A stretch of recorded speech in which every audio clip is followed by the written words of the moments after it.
नमस्कार।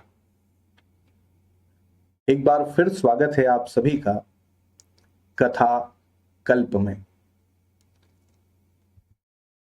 आज की इस कड़ी में आपके लिए मैं लाया हूं एक और कविता महाकवि रामधारी सिंह दिनकर की। शीर्षक है चांद एक दिन। स्वर हैं प्रवीण दीक्षित के। हट कर बैठा चांद एक दिन माता से यह बोला, सिलवा दो मां मुझे ऊन का मोटा एक झिंगोला। सन सन चलती हवा रात भर जाड़े से मरता हूं, ठिठुर ठिठुर कर किसी तरह यात्रा पूरी करता हूं। आसमान का सफर और यह मौसम है जाड़े का, ना हो अगर तो ला दो कुर्ता ही कोई भाड़े का।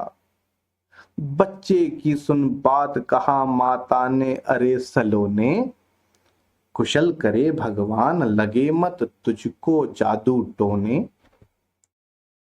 जाड़े की तो बात ठीक है पर मैं तो डरती हूं, एक नाप में कभी नहीं तुझको देखा करती हूं।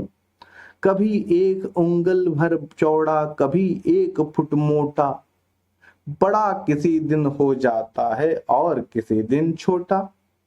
घटता बढ़ता रोज किसी दिन ऐसा भी करता है, नहीं किसी की भी आंखों को दिखलाई पड़ता है। अब तू ही ये बता नाप तेरी किस रोज लिवाएं, सीधे एक झिंगोला या हर रोज बदन में आए। अब चांद का जवाब सुनिए।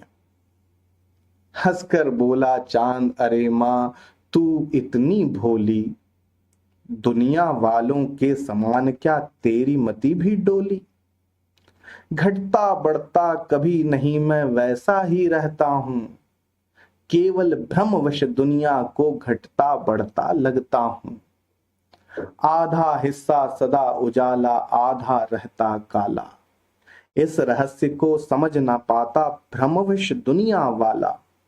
अपना उजला भाग धरा को क्रमशः दिखलाता हूं, एक कम दूज तीज से बढ़ता पूनम तक जाता हूं। फिर पूनम के बाद प्रकाशित हिस्सा घटता जाता, 15वां दिन आते आते पूर्ण लुप्त हो जाता। दिखलाई में भले पड़ूं या ना यात्रा हरदम जारी, पूनम हो या रात अमावस चलना ही लाचारी। चलता रहता आसमान में नहीं दूसरा घर है, फिक्र नहीं जादू टोने की सर्दी का बस डर है। दे दे पूनम की ही साइज का कुर्ता सिलवा कर, आएगा हर रोज बदन में इसकी मत चिंता कर। अब तो सर्दी से भी ज्यादा एक समस्या भारी, जिसने मेरी इतने दिन की इज्जत सभी उतारी। कभी अपोलो मुझको रौंदा लूना कभी सताता, मेरी कंचन सी काया को मिट्टी का बतलाता। मेरी कोमल काया को कहते राकेट वाले, कुछ ऊबड़ खाबड़ जमीन है कुछ पहाड़ कुछ नाले।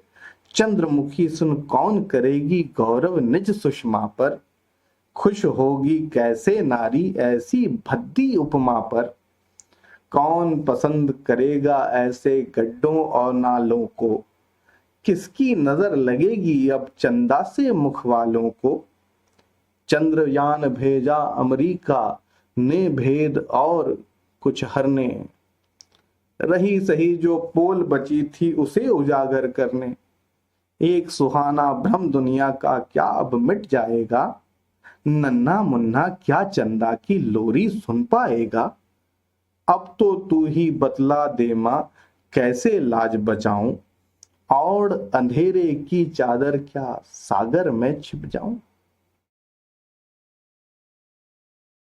बड़ी सुंदर ही सी कविता है जिसमें चांद और उसकी मां का बड़ा प्रेम भरा और वक्तव्य के साथ उन्होंने इस धरती से जो चंद्रमा की ओर बढ़ रहे कदम हैं उन्हें दिखाने का प्रयास किया था। तो ये थी आज की कविता। मुझे पूरा विश्वास है कि आपको पसंद आई होगी।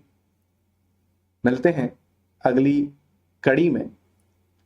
अगर आपको ये सेशन पसंद आया है तो लाइक करिएगा, शेयर करिएगा अपने दोस्तों के साथ और सब्सक्राइब जरूर कीजिएगा। बहुत बहुत धन्यवाद। होती है अगली कड़ी में मुलाकात। तब तक के लिए जय हिंद।